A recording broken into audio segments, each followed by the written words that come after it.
Good afternoon, Links community, and welcome. My name is Antonio Farias, your Vice Chancellor for Diversity, Equity, and Inclusion.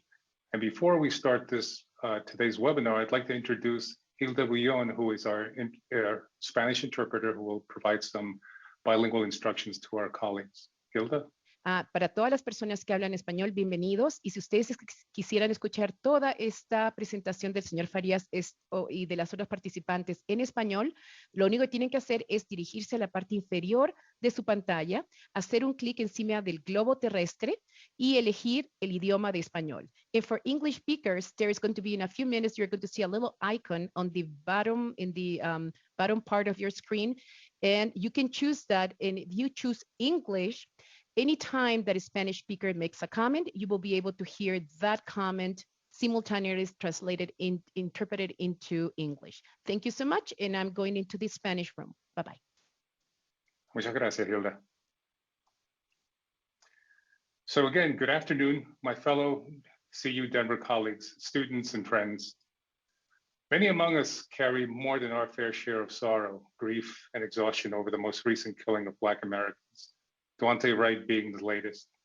And so it's fitting that we come together today to listen with open hearts to our diverse voices who have worked relentlessly to deliver the Equity Task Force report, a roadmap for transformation and the creation of a more just CU Denver.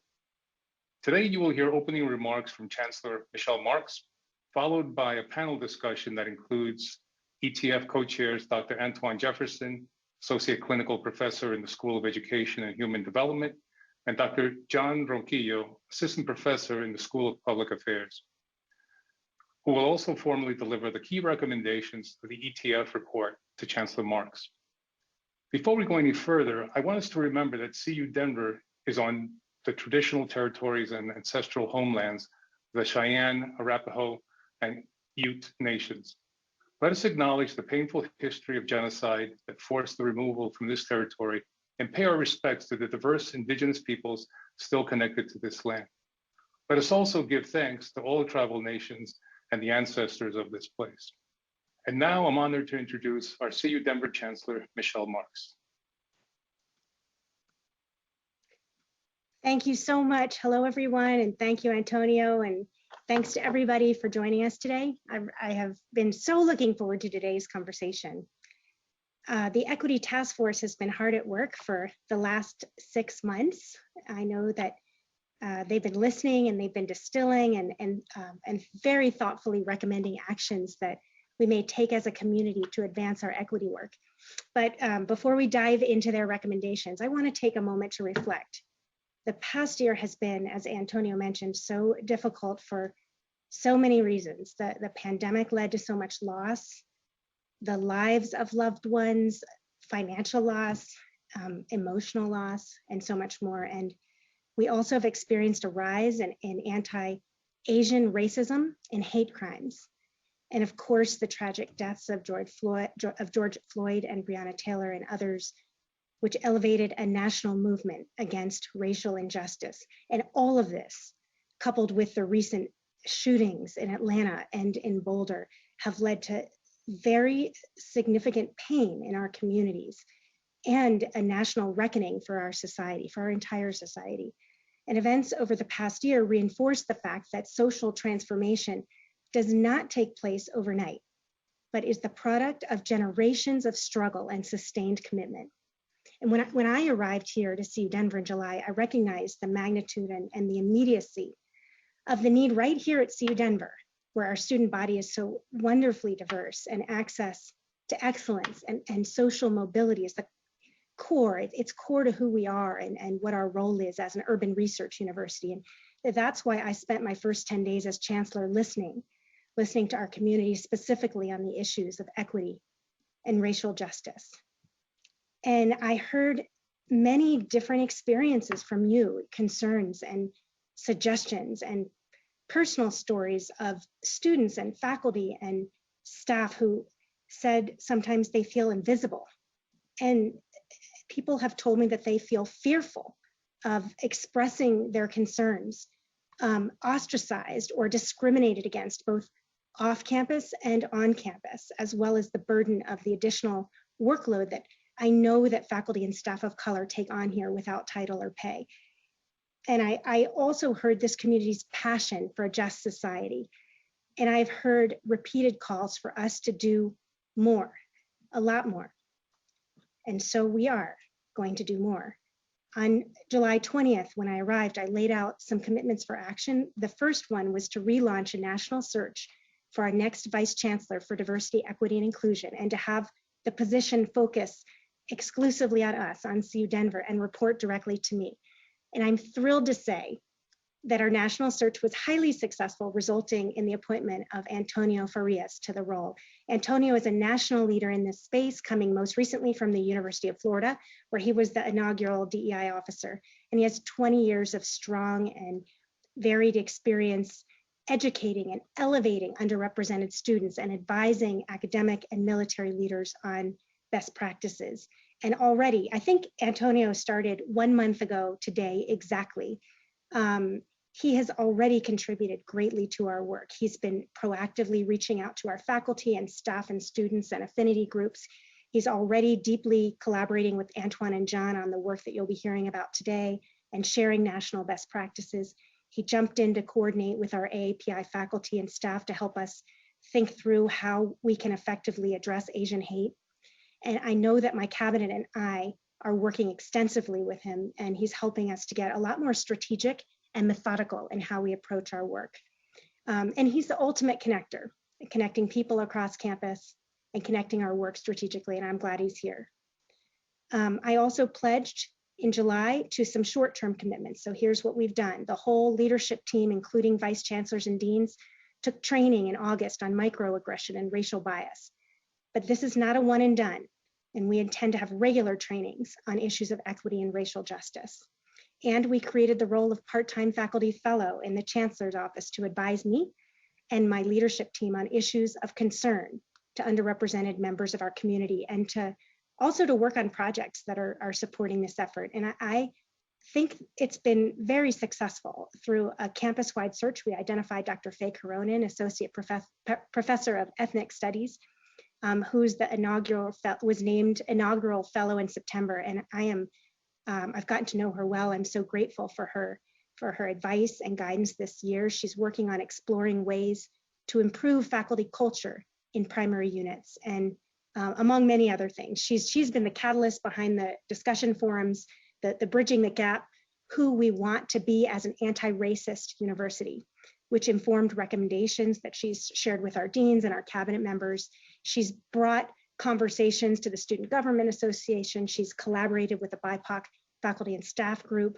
She's brought me concerns that others have, and she's really working to build deep and meaningful relationships across campus. I've also heard that there's interest in continuing this faculty fellow model, and I agree. So by the end of this month, we're going to launch a campus-wide search for next year's fellow.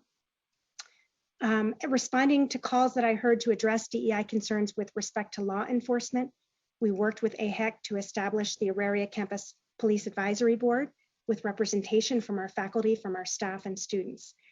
And I also heard when I arrived that there were many requests for more transparency on leadership searches. We've addressed this, and among other things, we've created search web pages that list the members of search committees and timelines, and invite community feedback on our roles and our candidates. These are things we could do right away, and we did, but as you all well know, there are many things that are systemic and require longer term effort. So that's why we created the Equity Task Force, and today is going to be our chance to hear from them. In October 2020, I charged the task force with developing recommendations to ensure all members of the university community have the opportunity to experience what CU Denver has to offer equitably, building on past efforts, which have been many, and focusing on structural and environmental barriers to the success of our students, our faculty, and our staff.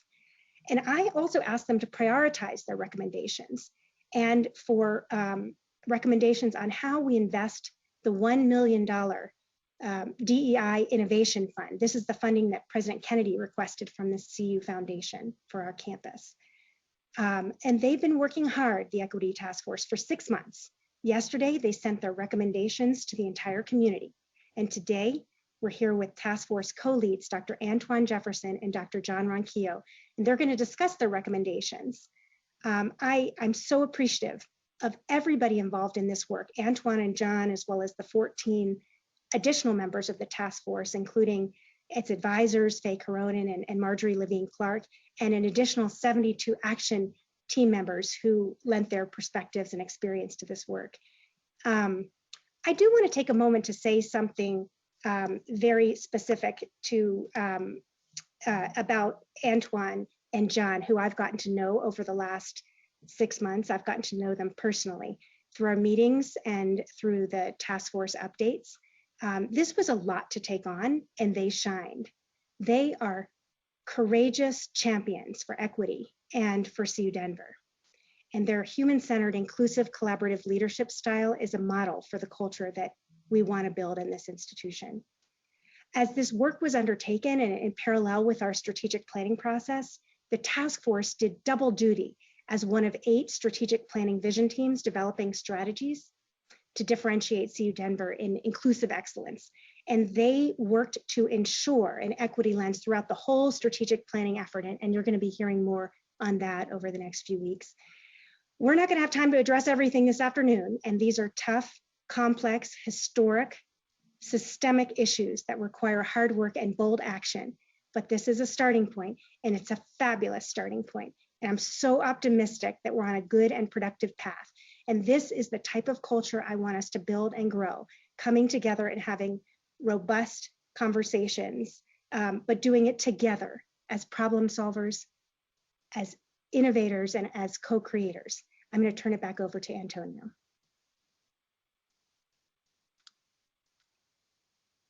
Thank you, Chancellor Marks. You and the CU Denver community have welcomed me into dialogue about things that matter most to us. Expanding our capacity to deliver the highest level of education and service to absolutely outrageously phenomenal students in a manner that creates a deep sense of belonging. They will remember long after they graduate and reshape a more just and equitable Colorado for future leaders. Keywords. So there's going to be a lot of keywords that may sound jargony, and we're going to sort of go through. The first thing I do with any sort of thing I don't understand is create a keywords sort of index.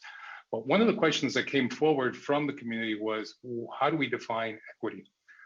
So that particular one I want to address right now, and then we'll address a couple of others in the Q&A. But equity is both a mindset and a destination. Without the former, you can't reach the latter. Equity is data-driven in its accounting for differences in individuals and groups, attributes, and the experiences, and then the educational and the work environment for the purposes of achieving equal outcomes. It is fundamentally about expanding opportunity and putting to rest this false narrative of deficit thinking. With that, I want to turn it over to my colleagues, Dr. Jefferson, Dr. Ronquillo, and Chancellor Marks, to formally begin the panel discussion that is going to be rich and fruitful for us today. Thank you, Antonio. It's a joy to have you at the university and appreciate you facilitating this conversation for us. I'll start just by saying I'm Antwan Jefferson, and as has already been noted, I'm a clinical associate professor in the School of Education and Human Development, and I have the opportunity to work with my brother John, who I'm going to ask to introduce himself before we start talking about the work that we've been doing.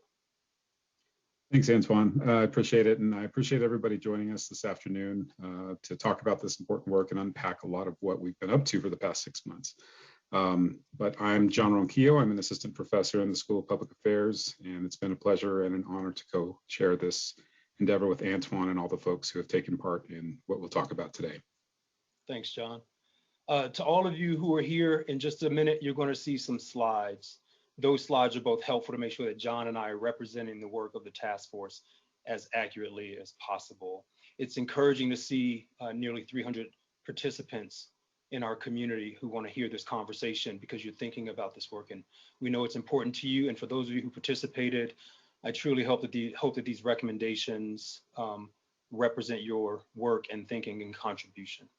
I want to start with a little bit of some background. As Chancellor Marks stated, the Equity Task Force was asked to identify recommendations to the university that would help us achieve justice, that would help us be inclusive, that would represent the brilliant and broad diversity of the university, and that would prioritize equity, which Antonio has already defined. We began October at the end of the month with a meeting just of the task force to get to know one another, to think about the work, and to wrap our minds around the process that was ahead of us. And one of the first things that we realized as a task force was, given the size of our campus, the broad diversity of our campus, the 16 or 17 of us would not be adequate to representing the perspectives, the voices, and the experiences. And so in November, and hopefully all of you saw this invitation, many of you I'm sure participated, we sent out a call to anyone across the campus community, staff, students, or faculty, new, long-standing, local, distant, but online, all of the different ways that people engage. We sent out an invitation asking for participation in what we refer to as action teams. And as you see here on the screen, you'll see a box that says content action teams and a box that says resource action teams. And if I were to go down the list of names of people who signed up to join those teams, it would be well over 100. So let me say now, thank you to all of you who joined, who led, who supported, who informed, who responded to the work of the action teams. Here were the areas. We identified that some of the work of our equity task force needed to be informed by data and needed to understand the policies of CU Denver, the CU system, and some state laws that we thought were relevant, and that we needed to learn from other organizations and universities that were doing this work well. So you see a dark gray box that says resource action teams. Those 3 teams actually served as a resource by providing data, identifying policies, and sharing exemplars with 3 other action teams that will focus on the environment, which is the built environment, as well as the social and cultural environment.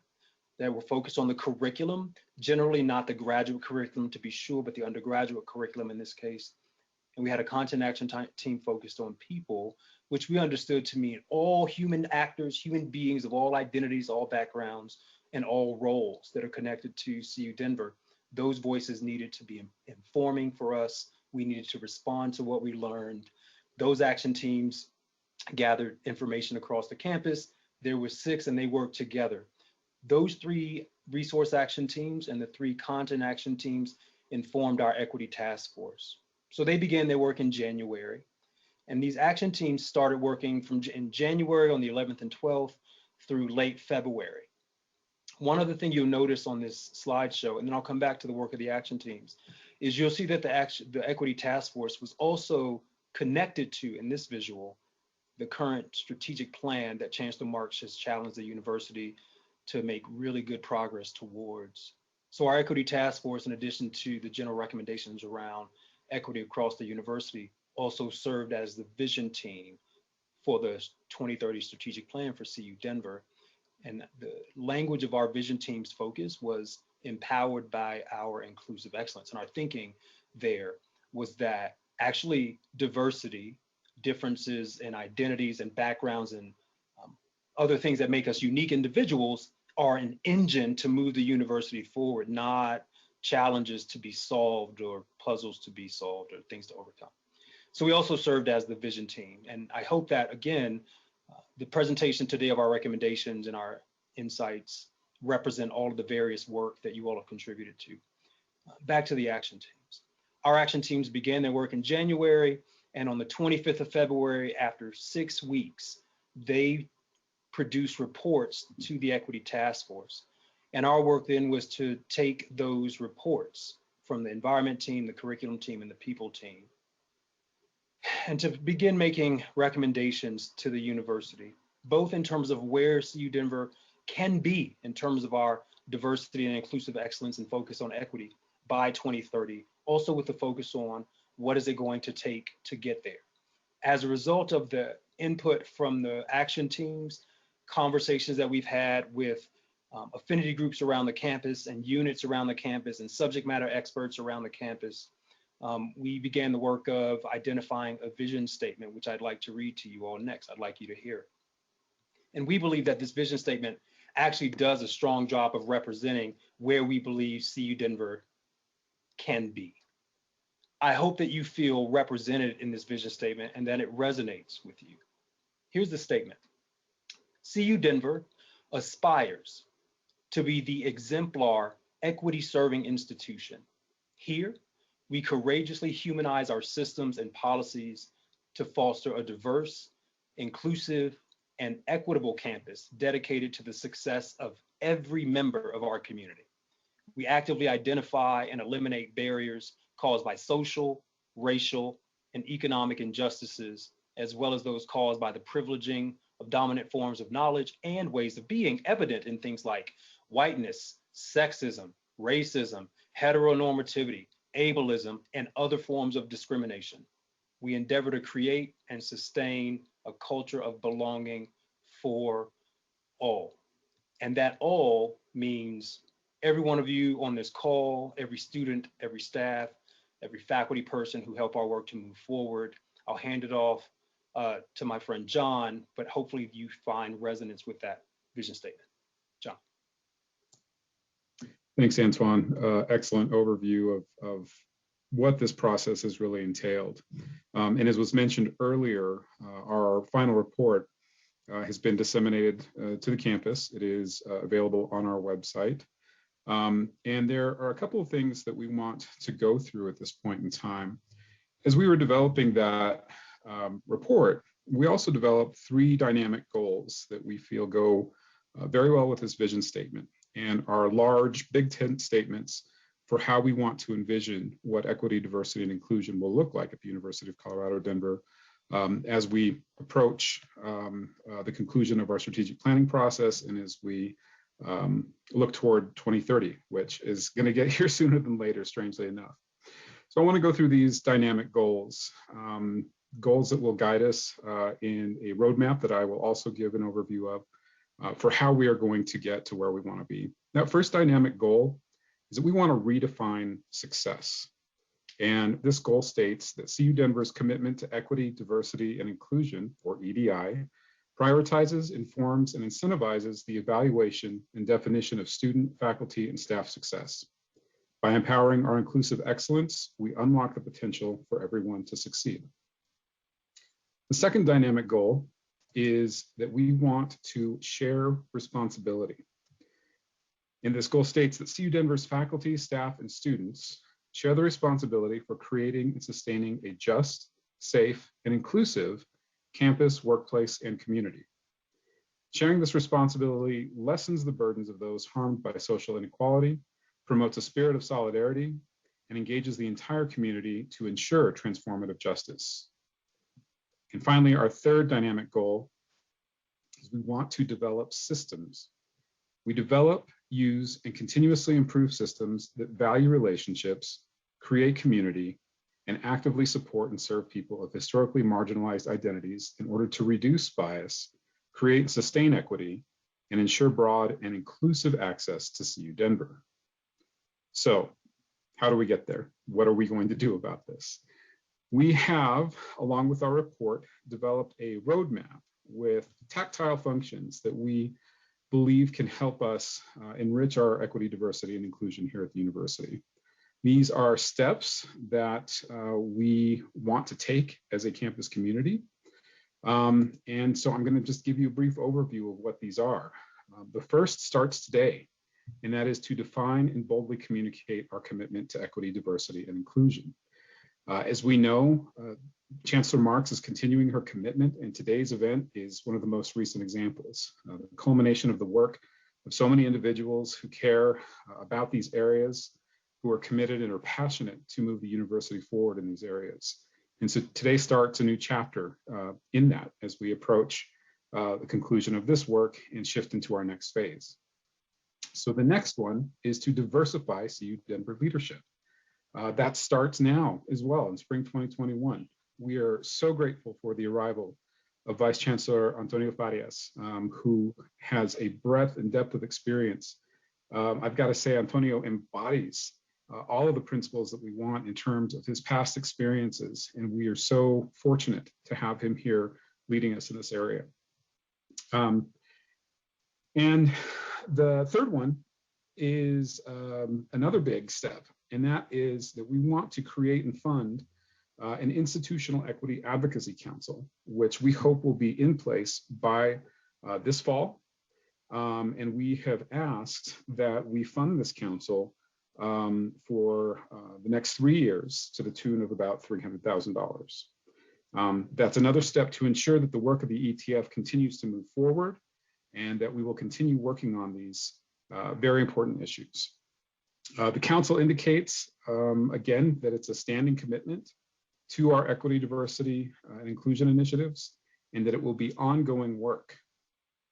And the fourth is that we want to redefine CU Denver's educational experience to infuse equity, diversity, and inclusion throughout the curriculum and throughout student life.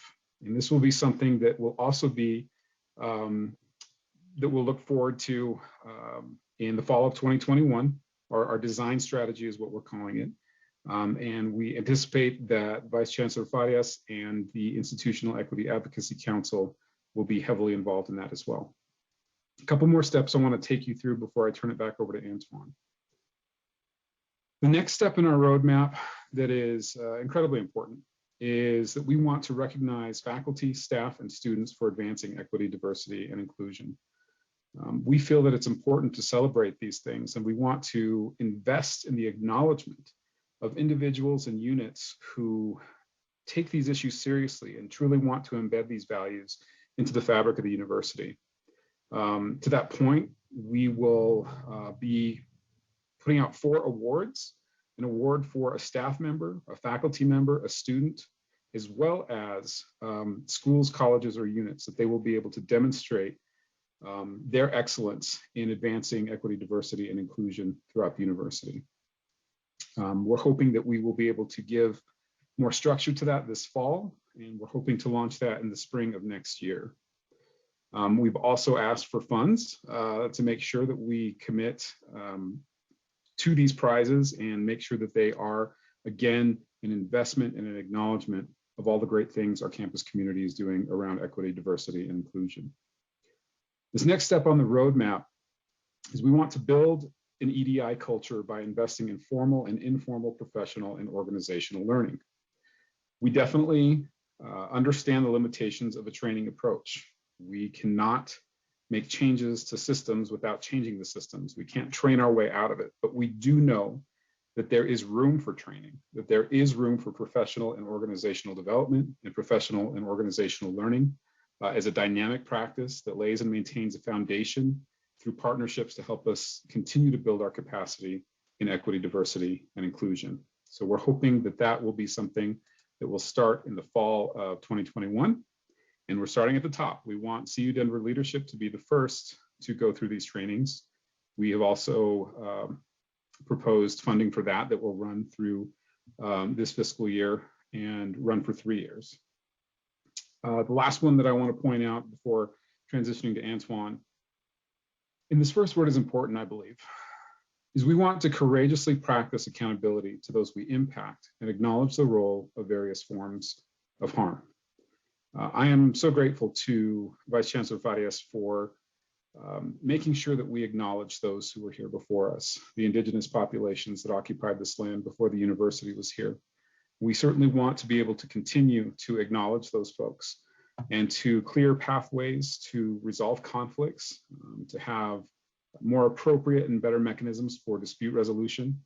We also want to broaden our understanding of what it means to be harmed, what harm is. And so we want to make sure that those who feel that there are harms that need to be reconciled, that there are appropriate pathways and that we are able to make sure that there is a process for that.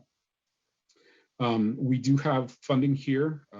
That $150,000 figure is for 3 years. We want to start the funding at $50,000 to at least create this work and create space for the proper advisement. We believe that that's necessary, and we hope that we will be able to build upon that and scale it up as we move forward.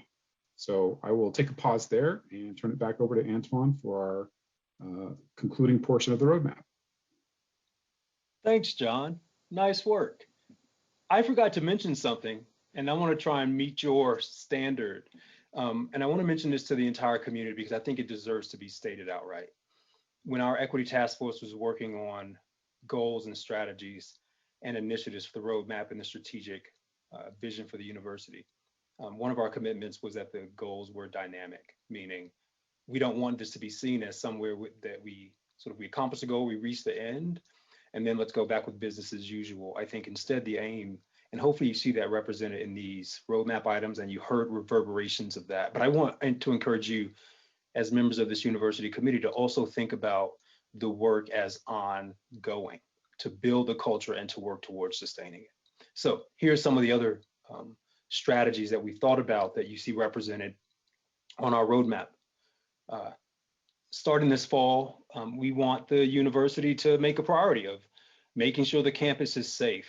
And for some of you, you may hear in that physical safety, about the role of campus police, and that's a small portion of it.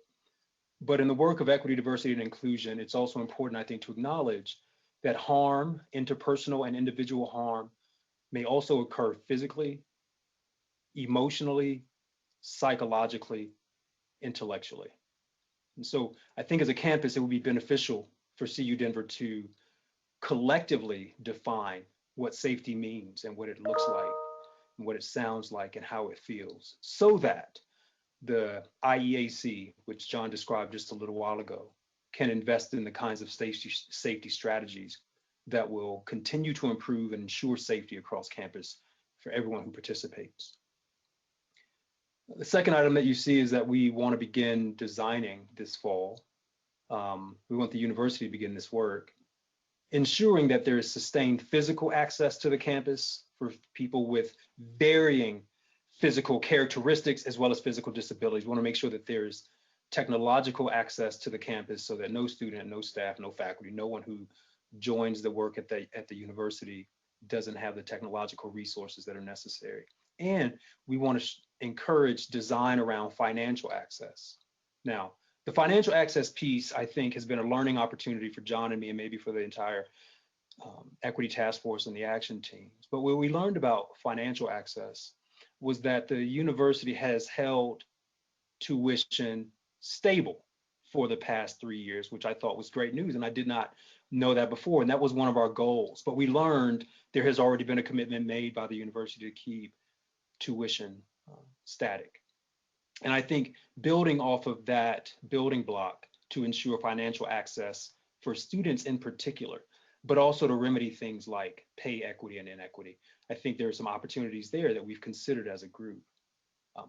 And then our third is labeled, actually the last item on our roadmap is labeled embed equity, diversity, and inclusion in practices of recruiting and policies and practices of hiring, and the policies and practices of retention.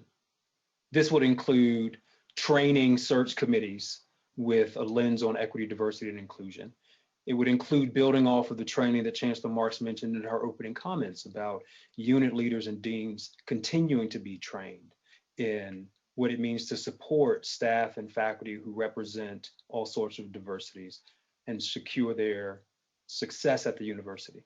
And it would also include, presumably, coaches and mentors to help faculty and staff and students succeed at the university with the right supports around them. So John, I'll stop there to round out sort of the roadmap. This may be a good opportunity to sort of let the campus community know about some of the ways that we'd like the funds to be used as a way to make sure this work moves forward. Yeah, perfect. Thanks, Antwan. And so we realize that a lot of this work can't be done without added support. And we're very grateful that as we have compiled this work, the report and the strategies and everything that we've just outlined with you, and with these roadmap strategies in mind, the amounts that we've discussed on these roadmap slides, we are ready to ask the Chancellor Marks, to utilize the DE Innovation Funds that were gifted by President Kennedy through the CU Foundation in the amount of $1 million. We would like you to dedicate that to CU Denver's campus EDI efforts. And so we're asking today if you will commit, at least for this year one total, and we'll show you some of our funding recommendations now. Our year one total is $282,000.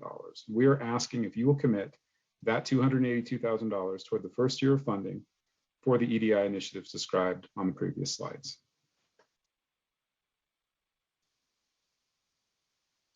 John, what do you think if I made this next request? I think it'll be good to hear them all collectively, and then we can give Chancellor Marks a chance to respond. Is that cool? Yeah, let's do it. Let's do it. So in addition to the year one funds, I think if you all were sort of noticing in the roadmap slides that some of the funded item recommendations, some of the items with funding recommendations were for fiscal year 2021, 2022, which is the year that begins in the fall. And others had a time frame that represented fiscal year 2021 through fiscal year 23-24, which is a 3-year runway. And so I think what I'd like to add to what John just asked of Chancellor Marks with regard to the first year of funding using the DEI Innovation Fund is whether or not you will also ensure or commit to an addition of total of $776,000 to be used over that 3-year period. So for those of you who are sort of attending, this $776,000 represents every item on the 3 slides that John and I covered a little while ago that have 1 year funding for some programming that we're recommending and 3 years of funding for others. Right now, we see that the total of funds that the Equity Task Force has designated equals $776,000 over a total of 3 years. And I think we feel confident that Vice Chancellor Farias, working closely with the Institutional Equity Advocacy Council, will provide the right level of guidance to the use of those funds over the 3 years. And so that's another request of the Chancellor's, a commitment to 3 years worth of funding for these efforts at $776,000. And John, it looks like there's some money left over. Do you mind explaining a bit about what the difference? Yeah, as much as we've tried to be fully encapsulating as possible, we've done a lot of work in a short amount of time. But behind that is the imperative for us to get started, to not spin our wheels any further, but to put everything that we've done into action. And so we want to get started, but we also want to give ourselves some room to see reactions, to see other constraints, to see how things go moving forward. And so, again, these commitments are a large portion of the total $1 million DEI Innovation Fund, but we still do have some undesignated funds at $224,000. And so we'd like to ask the Chancellor as well to commit the remaining $224,000 to be discretionary and to be prioritized according to Vice Chancellor Farias and the Institutional Equity Advocacy Council working together through at least 2024. Again, John, nice job. I think we're done with our presentation. Let's follow our directions and see what happens next. Welcome back, Chancellor Marks. Hi, thank you so much. And I'd love everybody to Antonio, it'd be great to have you all join in at this point. Yeah, super. Wow, I'm kind of blown away. I mean, I read your task force report multiple times, but just sitting here and listening to you present, I am grateful to you, John and Antwan, and to all of the members and all of the advisors of the task force and the action teams. It's kind of unbelievable, but you've tackled the tough systemic issues in a not, in a pretty short amount of time. I know there's more to do, but these are the issues that have hampered our campus's ability to be welcoming and inclusive in all that we do. And I'm so impressed that you've laid out a clear path to being, these are your words, an exemplar equity serving institution into our future. I want that too. And I'm grateful for your leadership of this monumental effort. We will be moving quickly to get on this path to our future. So you asked me to give you a straight up response. So here it is. I'm going to announce today, you have my full support of your recommendations, my full support for the funding commitments to invest in this work. And I want to talk more. You asked me I think a month or two ago, you sent me a document saying we don't want this to stop. So tell us, and I know that you both and myself and Antonio have been talking a lot about how we continue the effort. So I want to talk for a few minutes about that.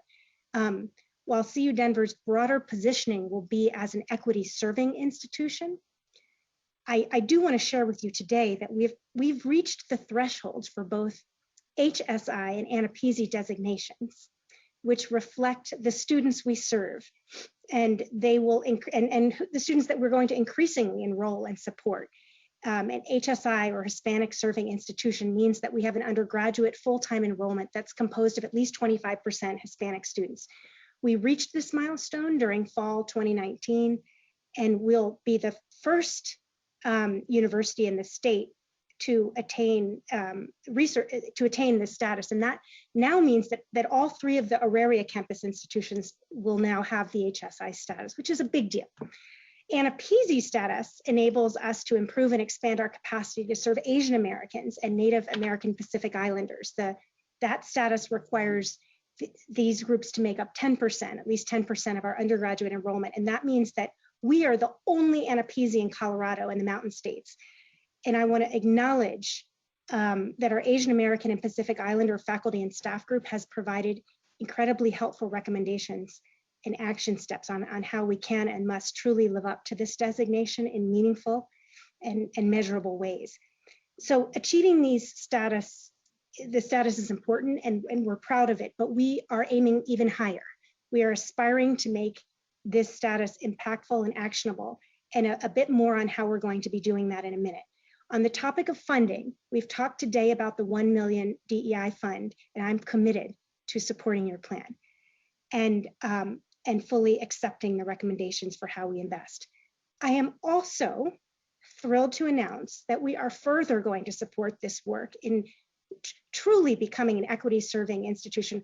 We're going to be investing more funds over the next 3 years beyond the original 1 million DEI innovation fund from the CU Foundation. I'm proud to report that I have arranged for CU Denver to put up an additional $1 million to support these efforts. So that's 2. On top of that, we've recently received and are grateful for a commitment for $2 million additional dollars from President Kennedy and the CU system in support of our HSI and ANAPISI designation. And as many of you know, achieving these statuses opens up significant opportunities, which may become even more significant in the current administration, for federal grant support. And we want and need to leverage this ambitiously and effectively. So this additional $2 million in funding is going to go to investing in positions and programs to support this work, with a special emphasis on grant writing and implementation to ensure that we engage with our broader community in these efforts. We know that there are federal dollars out there for this work. We want to get more than our share. And building these resources that will become hopefully sustainable into the future are essential. They beautifully will support your recommendations, by the way, and help us to further accomplish our goals, and in the areas of student success and broader community engagement. So altogether, this is a $4 million commitment in new resources over the next 3 years that we are committing to support our equity, diversity, and inclusion strategies for CU Denver. It's $4 million new dollars, and it will allow us to move forward on several important initiatives. And I hope and expect and plan to be held accountable for the fact that this will be substantially impacting our culture for everyone on this campus. It won't happen overnight, but it will happen. It will also help us move towards our 2030 goal, as your vision statement beautifully puts forward, of being an exemplar equity serving institution. $4 million is a lot, and it is real, but it is not going to be enough to do everything. So we will need to prioritize. But $4 million is a serious down payment on this very important work that's going to carry us forward for the next 3 years. We know we need to do even more, and we will, as we can do so. And this is part of why some of the system's $2 million is going to go for improving our ability to win grants and external funding to further increase our resources and to support our students. And I also want to underscore that while the financial investment is critical, a lot of the commitments that you all that are in your plan are not just financial. They extend to programming and the way that we operate in our policies and our strategy and the culture of who we are and who we want to be. And this is such a wonderful starting place. And I hope that we continue to build on these commitments and amplify them. In the future, the Equity Task Force recommendations also give us an excellent starting point, and the current charge, your current charge is completed with the submission of the report. However, as you mentioned in your remarks, the task force and many others want to continue this effort, and I want that too. We need to keep moving in an engaged, transparent, open way with input and guidance and direction from our community. And so in conversation with you all and Antonio, we've agreed to do so. As was mentioned, we're going to establish an institutional equity advocacy council of faculty, staff, and students. And Antonio, in just a moment, will tell us a little more about his vision. And although we're still working out details, as you mentioned, we hope to have it populated in the fall with a 3-year charge, with the ultimate aspiration of fully embedding and operationalizing equity into everything we do. I expect the group will work with Antonio and with Norbert Chavez, whose role as Chief of External Affairs has been expanded to include our external HSI oversight, coordination, partnerships, outreach, and engagement. And together with our larger equity team, Norbert is going to focus his attention to our community partnerships, so important to strengthen our role as Colorado's only R1 HSI. Because of Norbert's extensive experience, he's going to also engage our partners on the Auraria campus, a campus that's frankly unique in this country to create an environment that welcomes and supports all of our students. So we're going to keep building. I just also want to send a big shout out and note to the work that's already occurring that's important. Dr. Rich Allen's work and so many others that are working in inclusive excellence in STEM, our health disparities work, our K-12 equity work. I could go on longer than I have time. Final thoughts here. I am genuinely excited, like thrilled, jump out of my seat thrilled about the progress that this Equity Task Force has made in such a short amount of time. It gives me such confidence that we can get there in our future. We really need to position ourselves to move the needle on equity at CU Denver. I know these are values that we hold dear. When I was interviewing for my position a little over a year ago here, I got the clear message: don't come to CU Denver if equity isn't important to you.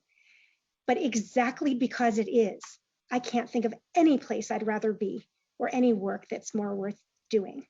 So CU Denver has had the opportunity not only to help our students and by their extension, their families, our faculty and our staff, but to be a model for what this country needs us to do. So with that, I thank you all for joining us. I want to send it right back over to Antonio. Thank you, Chancellor Marks. $4 million is a solid beginning point, and that's not small potatoes.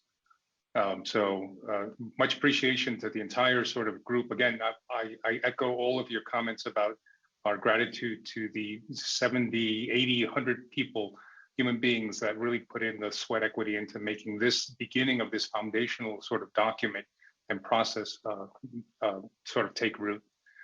And again, Dr. Jefferson, Dr. Ronquillo, I look forward to what I know will be a synergistic and game-changing relationship with the soon-to-be formed IEAC. Year one is going to entail ensuring that the IEAC serves as a key advocacy body within the larger capacity building that is necessary for lasting organizational change. We will also make routine an annual report to the campus community where progress has been made and where we continue to struggle. The reality is that we will continue to struggle. Change is not easy. And yet, to the Chancellor's point, transparency is absolutely critical to us continuing our level of trust. Within the larger inclusive excellence strategy, CU Denver will embark on coming this fall. The IEAC will play a critical advocacy role with subject matter experts who they've already created relationships with.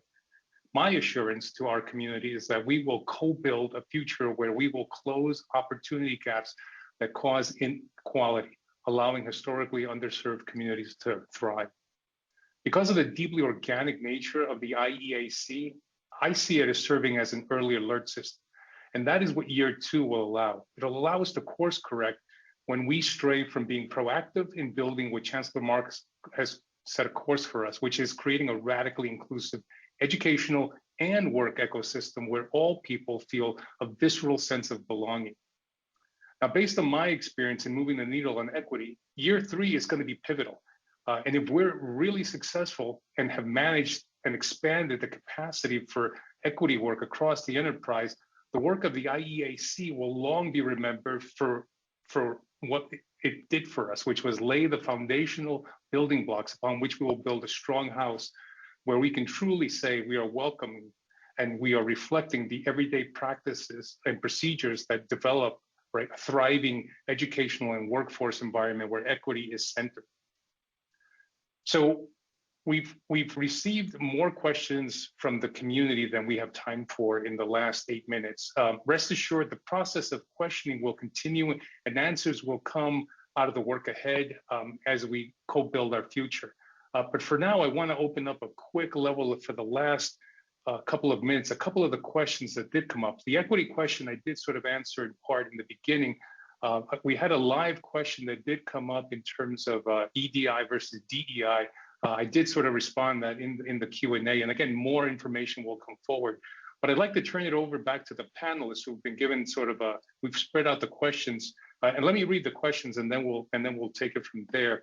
One of the questions, the key questions that came up, had to do with, and there's a couple. So we'll do a little bit of paraphrasing, but how can students contribute to a peaceful and accepting campus, including but not limited to celebrations of cultures and educational measures, political actions, and forums? And Dr. Jefferson, I'll pass that one to you. All right, let me give it a shot.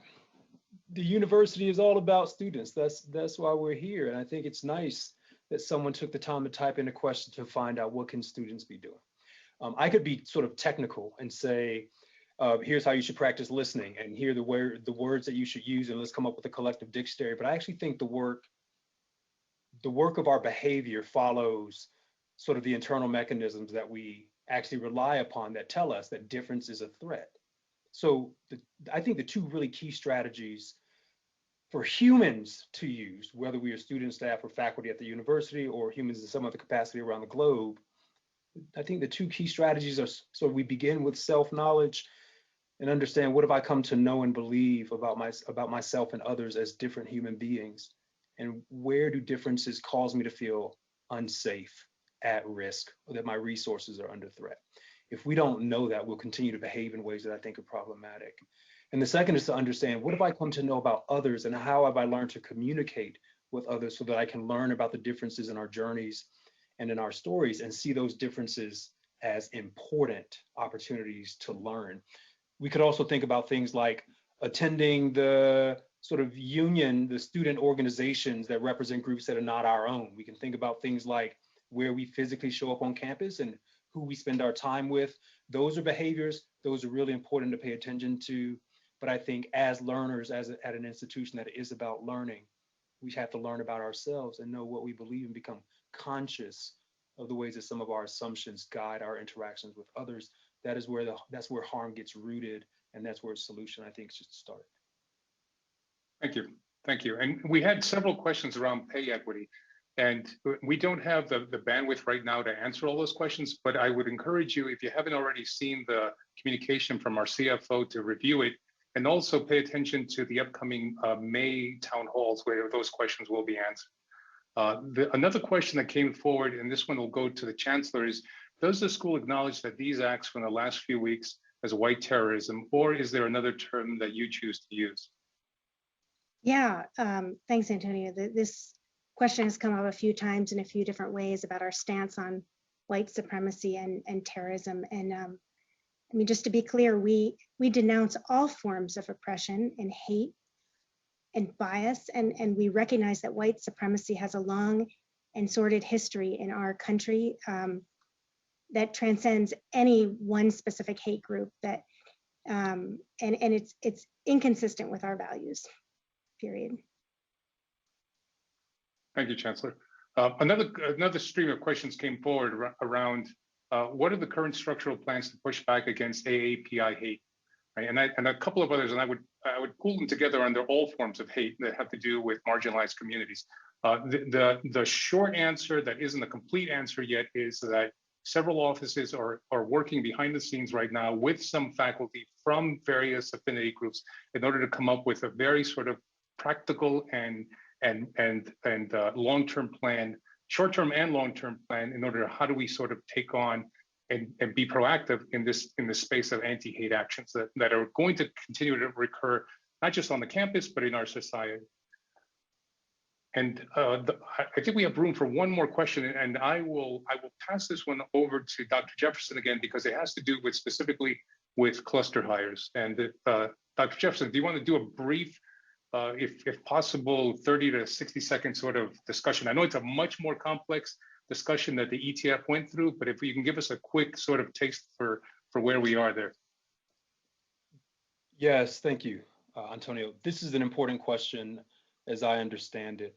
We have had a wide range of recommendations from across the campus about cluster hires, which are a hiring strategy that bring in a group of faculty together in a school or college or department in some places that ensure that they have a community in which to participate to reduce their likelihood of being sort of marginalized or harmed. And we're committed to that. I think they're in our report, but they are expensive. They would take up about half of our $1 million DEI Innovation Fund, which is what our sort of budget model is based upon for this first 3 years. So we have clear recommendations for cluster hiring and a roadmap indicator about when this should start, but securing the funds was going to take time because we only had the $1 million. We can definitely rethink that with these really good announcements that we just heard from Chancellor Marks. Thank you. Thank you very much, colleagues. Unfortunately, we've run out of time. And this is not the end of the conversation. I think it's really clear that this is simply the beginning of a process. And here the key words that you should have sort of resonated over and over again is equity and co-building, right? And funding, and a couple of others that we have. Most of all, accountability. So I want to thank Chancellor Marks for setting a course that is bold, audacious, and creates an inclusive future for us. And thank you, Dr. Jefferson and Dr. Ronquillo, for your leadership in the creation of a foundational document that will assist us in shaping our way of thinking, being, and doing when it comes to the next steps. At least two of the initiatives outlined in the ETF, the OSU Search Advocate Program and the SIMMER Mentoring Training for faculty, just as an FYI, are being generously seeded also by the central office through our Chief Diversity Officer, Theodosia Cook. So I want to sort of give a real shout out to her office for really sort of helping us along at a system level. And while it's true that not all who wander are lost, and we will surely wander as we experiment with the many paths approach, without question, the work you've led and the team of teams that is the ETF have set us up for success in the continued ideation around how to co-create a vibrant, inclusive culture where all of us may thrive and are treated with dignity and respect. Dignity and respect. We can't say that enough. And it's an everyday practice that doesn't require anything else than being present. As the VC DEI, I could not have received a better and greater sort of welcoming gift than the clarity of leadership and the continuity of expertise, as well as the deep responsibility I've been given to serve in this role, which serves our complexly diverse communities of educators and learners. And we will broaden and we will build a more just community at CU Denver. And we will do it with compassion, and we will do it through action. So thank you for attending, and have a safe evening. Be well.